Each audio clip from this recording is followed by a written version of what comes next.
When on high, first came chaos, Genungagap, the yawning void. Before time, space, before titans and gods and earth and sky, there was something, or rather, something that was also nothing. The void, infinite, timeless, without end, yet still home to something. Something before the beginning. Something that persists and exists even as the void fills. Many myths begin with a void, but what better way to start than with what I read first? When on high. That is roughly what Enuma Elish means. Yeah, I know. If you're like me, this came to mind.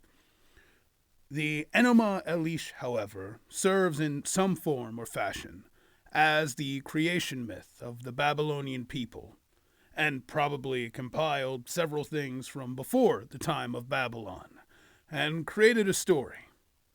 So what exactly does the story entail? What void exists here?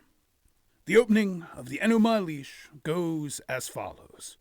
When on high, or when in the height of heaven, was not named, and the earth beneath did not yet bear a name, and the primeval Abzu who begat them, and Tiamat, the mother of them both, their waves mingled together.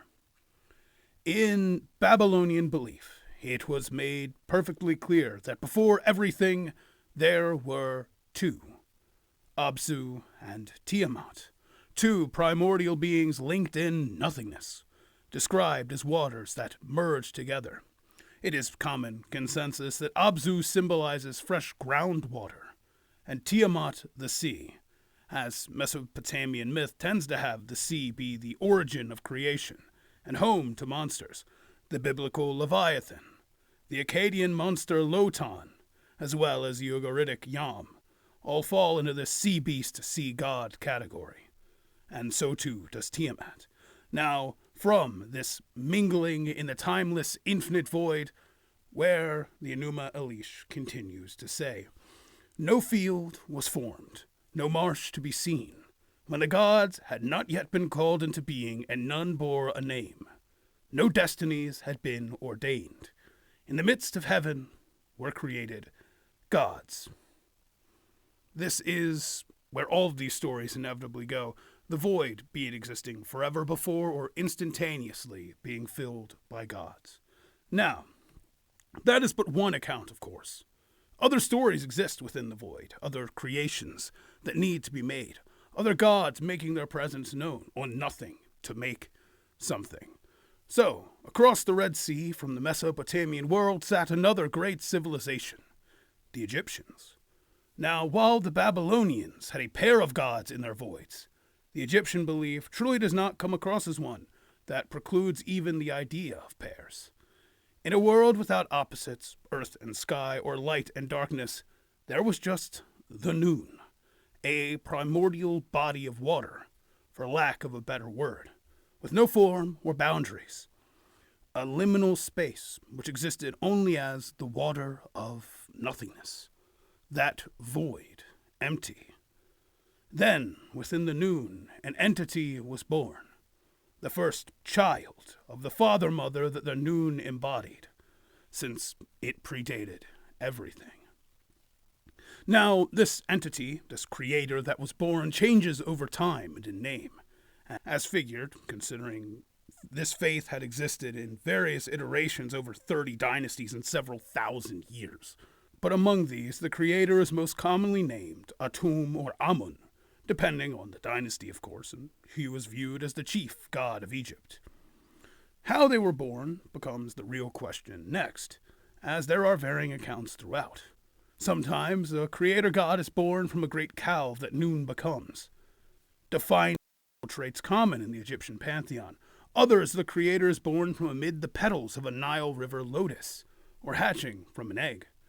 Some detail the creator god not hatching, but descending in a bird-like form to land upon the primordial mound that arises within noon, from which the void begins to take form, as the creator deity speaks things into being, giving form to light or sound or speaking away the waters.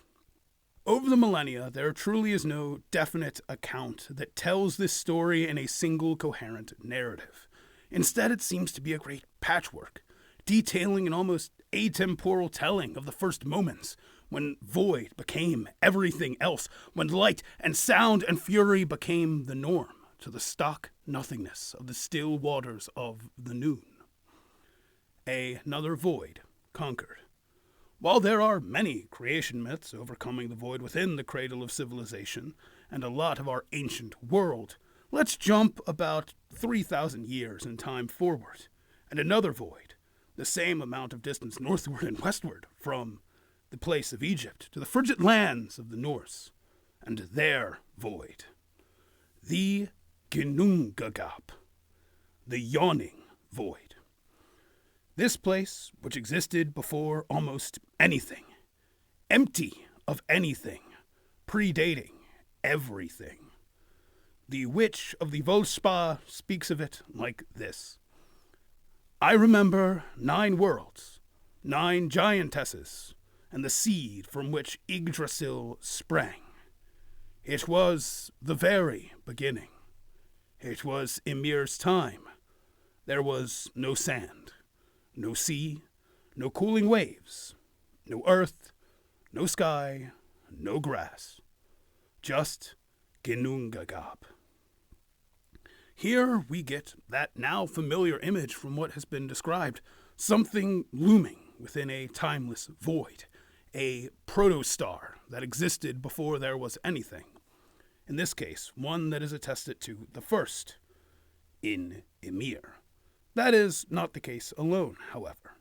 In the Prose Edda, the Ginnungagap existed as the space where the heat of Muspelheim to the south and Niflheim to the north reached out and touched, from which there was a river, one where ice melted upon meeting the heat, and thus the Ginnungagap functioned more like the banks of a river, from which Ymir was born. Regardless, this chasm was the crucible of their creation as well. The Prose Edda describes it as follows. I'm picking up halfway through, but the southern part of the yawning void was lighted by sparks and glowing masses which flew from Muspelheim. Then cold arose out of Niflheim, and all terrible things. So also all that looked towards Muspelheim became hot and glowing. But the Ginnungagap was as mild as windless air, and the breath of heat met the rime, so that it melted and dripped. Life was quickened from the yeast drops, by the power of that which sent the heat, and became man's form. That man was named Ymir. Man? Yeah, this is why I kind of teeter on using the Prose Edda account.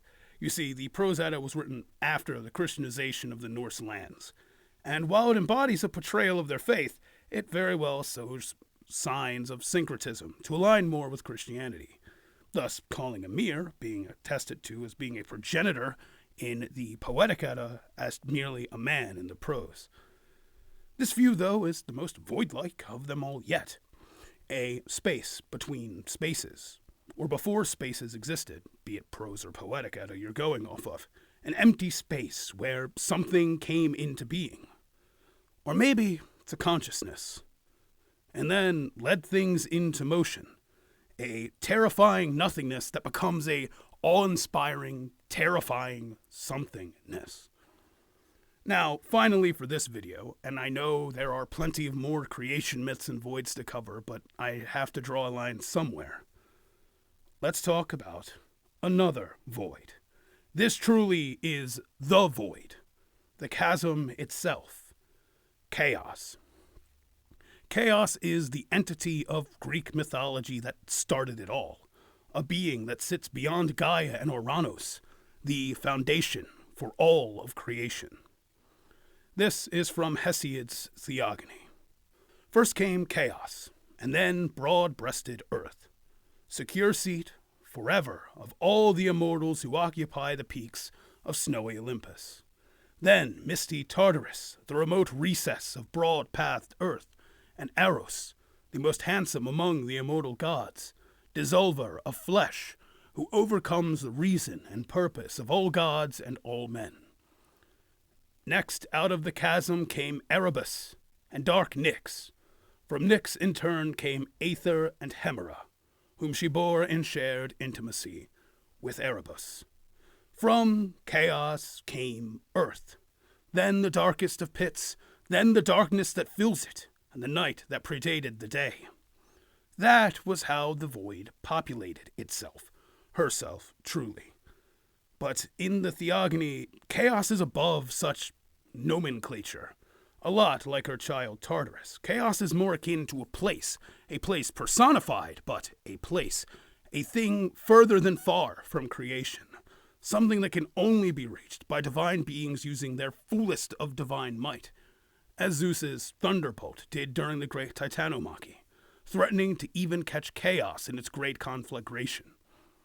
This previous state was nothing more than a launching pad for what would become the tapestry of existence and life, whether something existed within the void, this primordial ocean as Tiamat and Abzu and Amir, beings that existed in no time at all, but also a timeless infinity.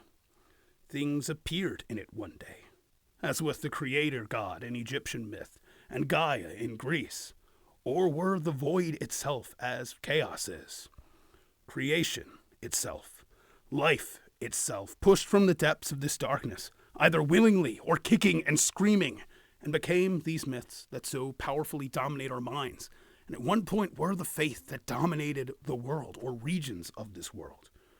Well, now those days have passed, and the void remains this fascinating place to view. Even in science, it's fleeting, finite, even in its infinity, a place that is soon surpassed by stories of heroes conquering monsters, men challenging gods, and creation becoming what it is. So I leave you with this. No matter how shadowy the chasm, and what it may spew, life finds its way forward. No mythology stays within its void, and so too does no time remain frozen. As always, thanks for watching, stay hydrated, and be good people.